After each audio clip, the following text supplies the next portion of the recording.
presented by the Strong Blue Line Foundation and powered by Moose Ridge Coffee in Snake River Landing, Idaho Falls. Welcome to the podcast, where former San Antonio police officer, author, and pastor Tim Rupp walks you through real-life scenarios involving our police officers and digs into the depths of facts and opinions on each case. This is Cop Talk, and it starts now. Hello and welcome to Cop Talk, the radio show and podcast of the Strong Blue Line. I'm Tim Rupp. Here also is the operations manager for the Rev.FM, Mr. Gary Austin. Hello, Gary. Oh, hello, Tim. Well, here we are. Labor Day's passed. Yeah. School started. Yeah, I mean, Christmas is around the corner. I know. It's true. But, well, it seems like it just has flown, though. But let's enjoy September. Yes. September's a beautiful month here. Sure is. In southeast Idaho. Be in the moment. Colors are changing. Enjoy. The weather's generally nice, up and down a little bit, but it's great. Yeah, it's sure is. Blessed. You know, last month, Sherry and I were riding out, went for a ride on our bikes, went up to the just to Palisades, went to Alpine, Wyoming, and back, and we stopped and took a break, and she's looking around. She goes, "You know, Tim, we just live in a beautiful area. You know, and sometimes we always want to get out of where we're at. Yeah, you know, instead of enjoying where we're at. Yeah, you know, enjoying it. So that's cool. Sometimes it's just those comments. You know, it's like, oh yeah, it's you know what we do. What's that? Stop and smell the roses, right? Yeah, you know, exactly.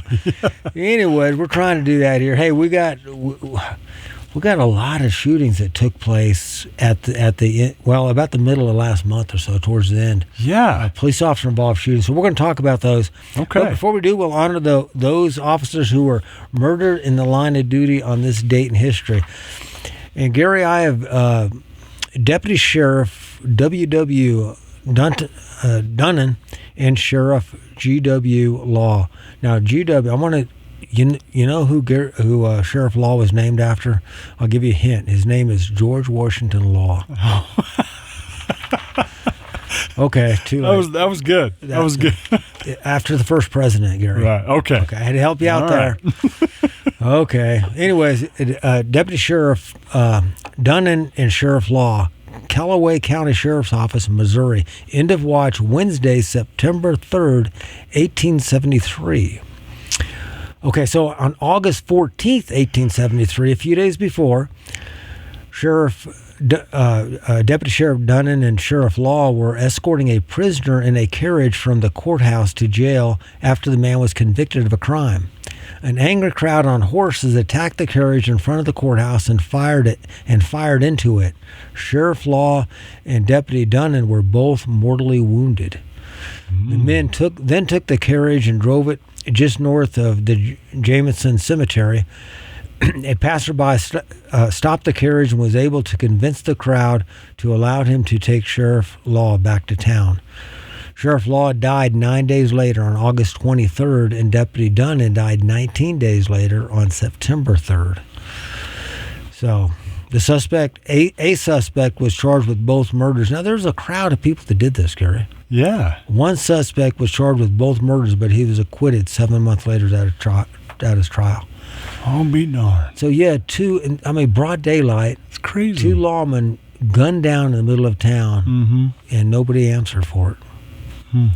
The deputy was only 25 years old. That's all the information we have on him. The Sheriff Law was a Confederate Army lieutenant colonel who had served under General Sterling Price during the Vicksburg campaign of 1863. Now, they were in Missouri, and if you recall your history, Missouri was like going back and forth. They wasn't sure what side they were on. That's true. But this guy served in the Confederate Army.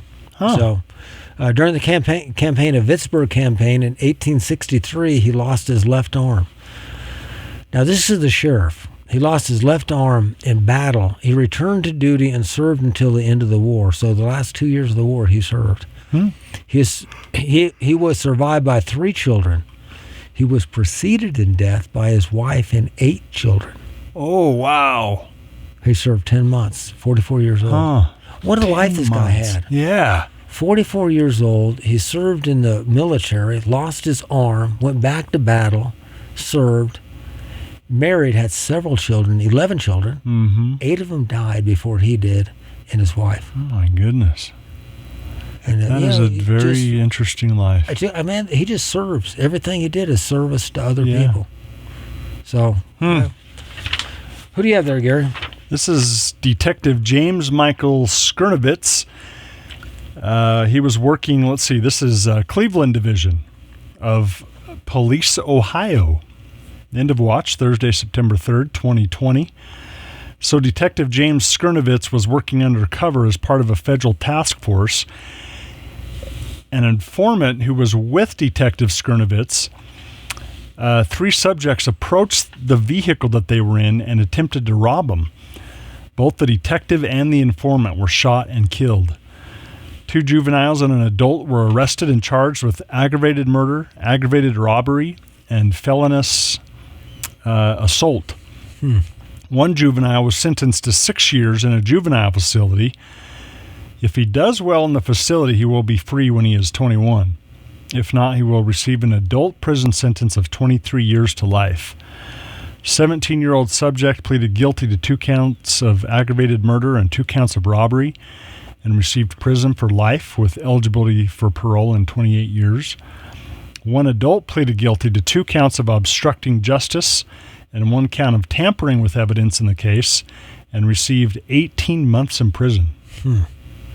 Another adult faces obstruction of justice charges, and the other subject's trial was scheduled for back in 23, so we don't know what occurred there. But Detective Skirnovitz had served with the Cleveland Division of Police for 22 years and was assigned to the Gang Impact Unit and the FBI's Violent Crimes Task Force, survived by a wife and 3 children.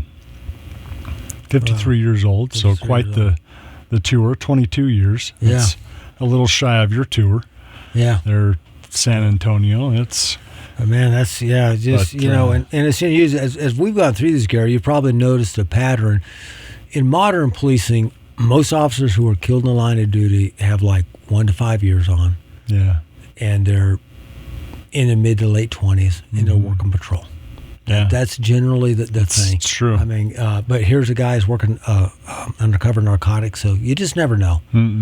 So, but it's so sad. Regardless, anyways, it's a danger. And speaking of which, officer-involved shootings, in Tremonton, Utah, and I know you've been through there a lot. If you drive from Salt Lake, from Salt Lake to Idaho Falls, or vice versa, you always go through Tremonton, Utah. It's a small town.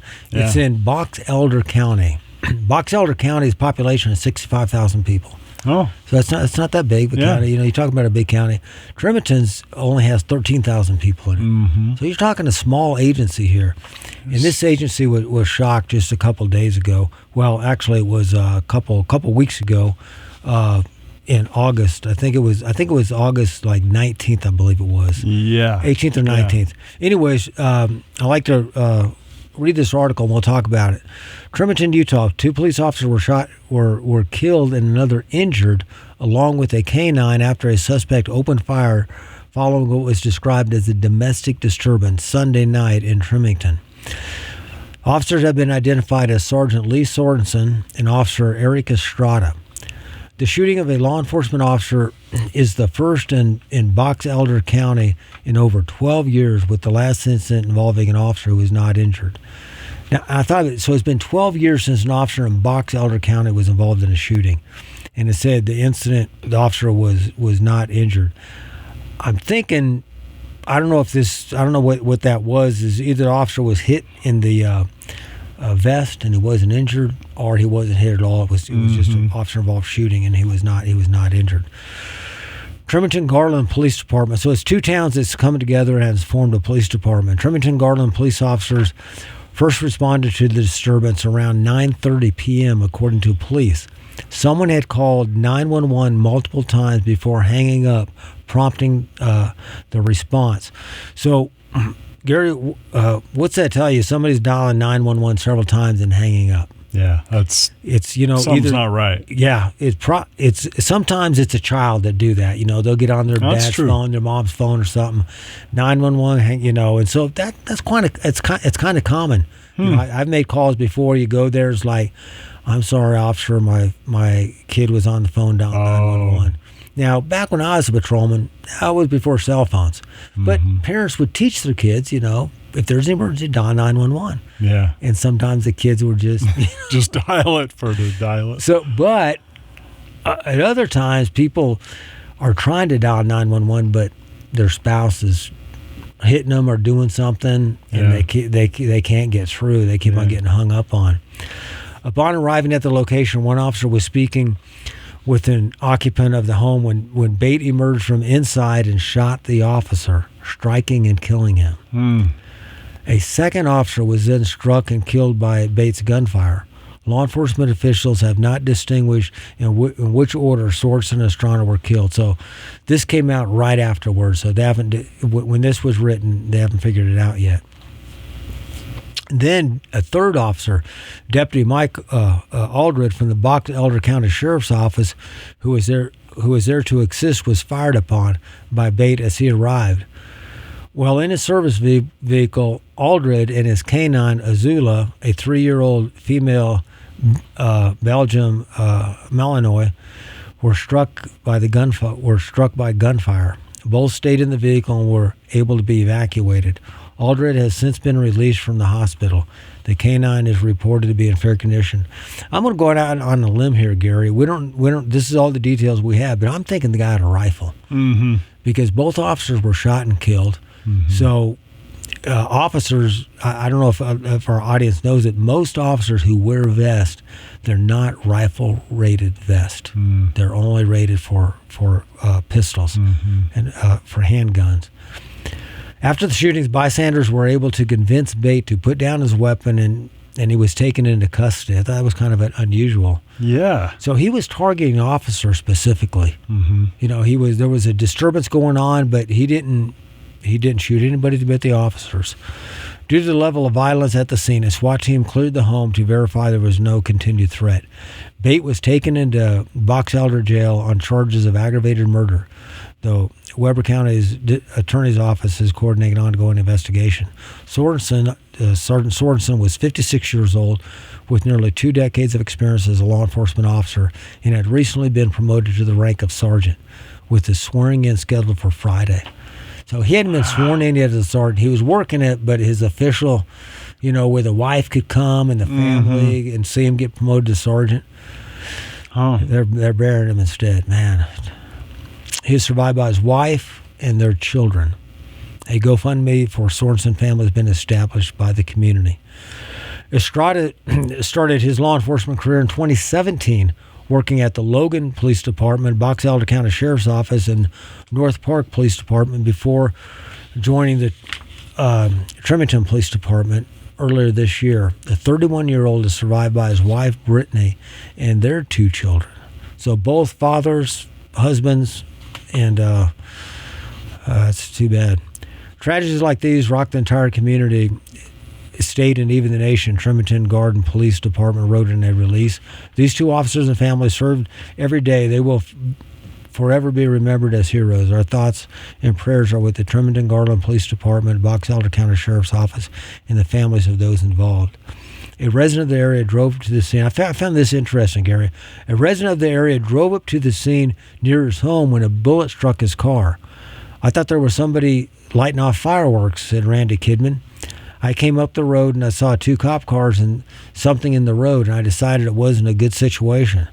I went back out and when I went to back out, I caught a bullet through the driver's side door that went into my windshield.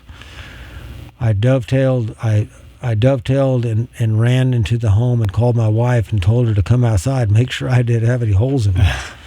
It was pretty freaky, he said. So he was just going that rubbernecking. Stay away. Yeah. Stay away. It is freaky. That's a light way to put it. So that took place on a Sunday, and then on Monday, there were 2 other police officer involved shooting. One of them in Idaho Falls and one in Shelley, and Shelley is just south of Idaho Falls. This one here is police officers in Idaho Falls, and here it is. I don't have to go through all this, Gary, but it's another disturbance call.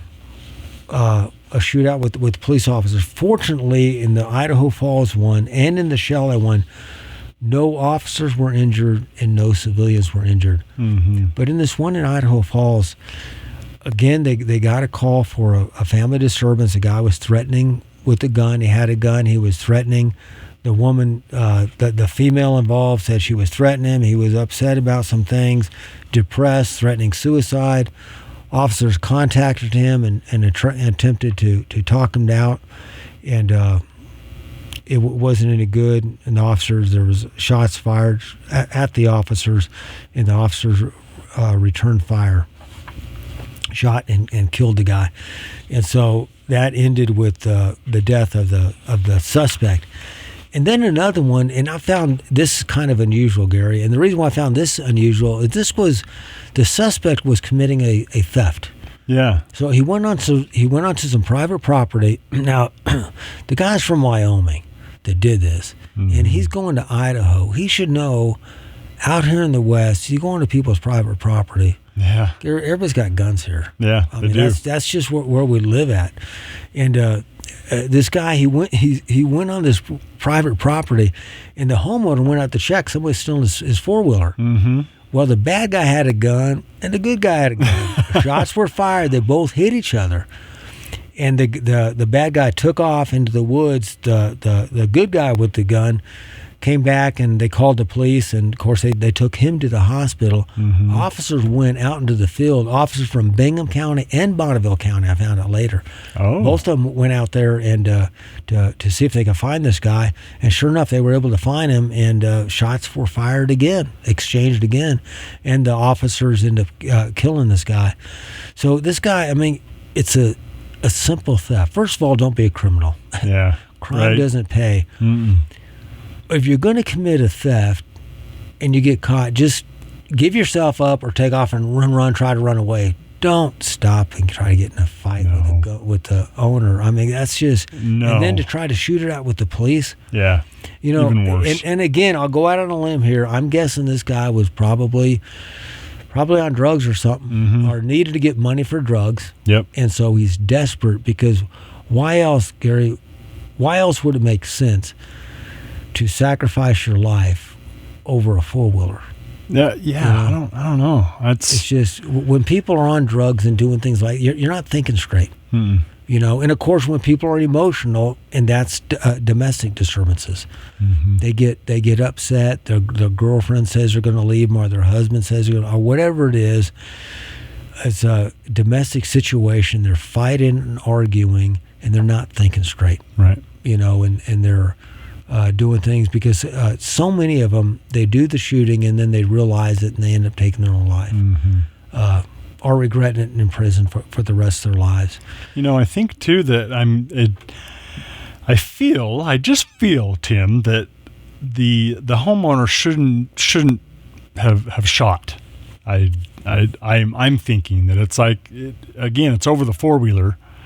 Yeah, and I don't know, but the bad guy had a gun too. Who knows who shot first? Yeah, right. Yeah, You know, we don't know. Maybe the suspect shot first. Yes, because the homeowner was upset. But if somebody's at my house and Sherry'd have to wake me up because I'd probably sleep through it. But so somebody's trying to steal something out of my garage, and they steal my car and they're trying to back it out or something. I'm going to go out there with a gun, and I'm going to say, hey, stop, and if he takes off and runs, he's going to take off and run, I'm going to call the police on him. Okay, I'm not going to chase him down. I'm not going to, it depends on how it is. I may get in my car and follow him at a distance, keep an eye on him, and just call it into the police and say, hey, went this way, went this way, went that way. Yeah.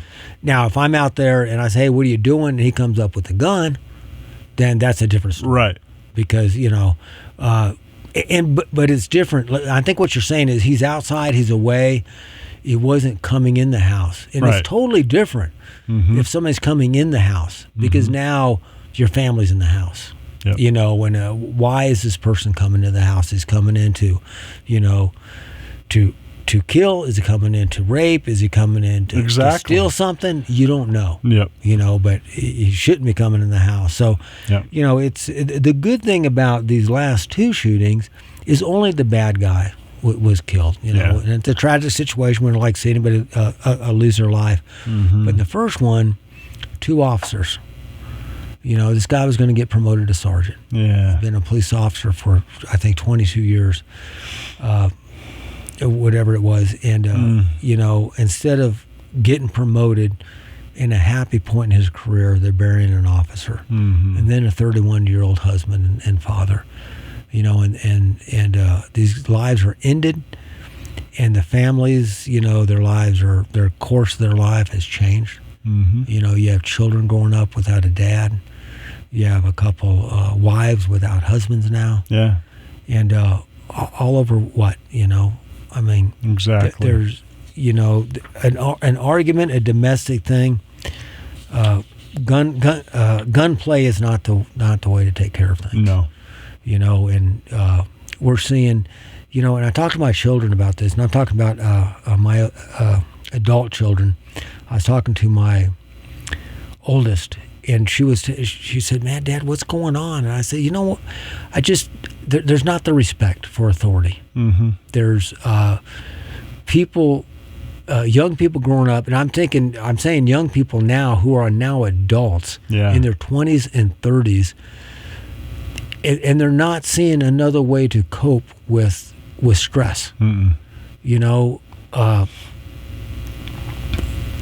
If something bad happens, you fight your way out of it, or you shoot or you destroy instead of stop, wait, and think and process what's going on. Exactly. Don't act on your emotions.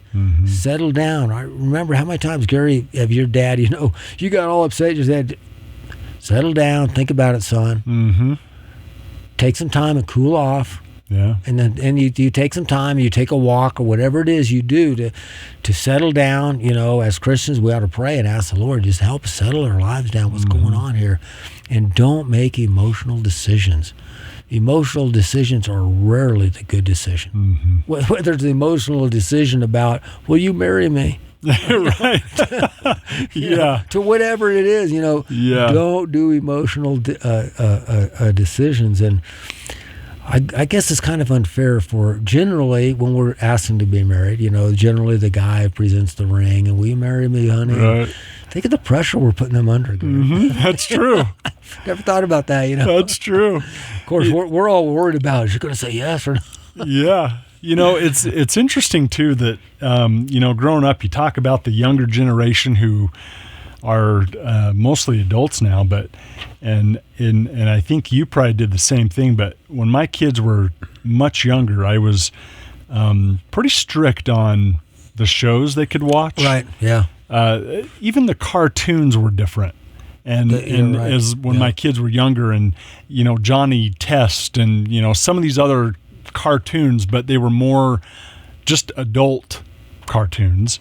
Right. And but it was a cartoon, and so kids starting to like them. But I was pretty strict on what I would let my kids watch, because I felt like even video games, all of that changed to this violence and disrespect to the police and things like that. Even as a kid, my dad did not want me to watch Dukes of Hazzard, and I so bad wanted to watch it, but it makes sense to me now. You look but at this, even that innocent show, or that what they have is innocent, is that it's mockery of the police. It is, and and I think my dad was kind of upset about that too, and I can't remember that was going on when I was in high school. And when I'm in high school, you don't watch a lot of TV. You're busy right. doing other stuff, having other fun. Yeah. But you see those things, and you're right, Gary.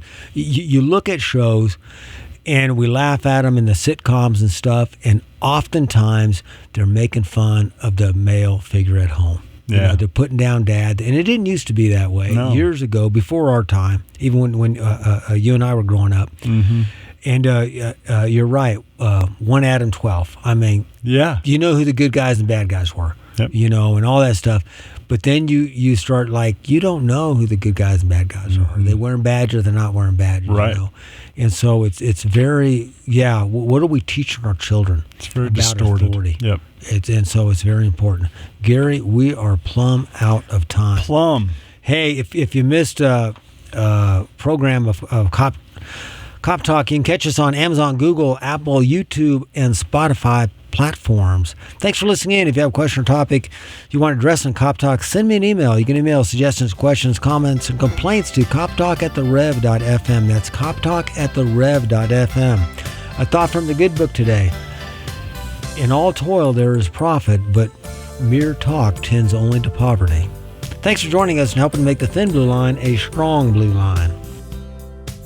Cop Talk is presented by the Strong Blue Line Foundation and sponsored by Moose Ridge Coffee in Snake River Landing, Idaho Falls. Questions and comments are always welcome by email to coptalk@therev.fm. Listen, follow, leave a review, and share this podcast on Spotify, Apple Podcasts, Amazon Music, or YouTube. And visit thestrongblueline.org to learn how you can be a supporter. Cop Talk is a Rev FM production, produced and edited by Gary Austin.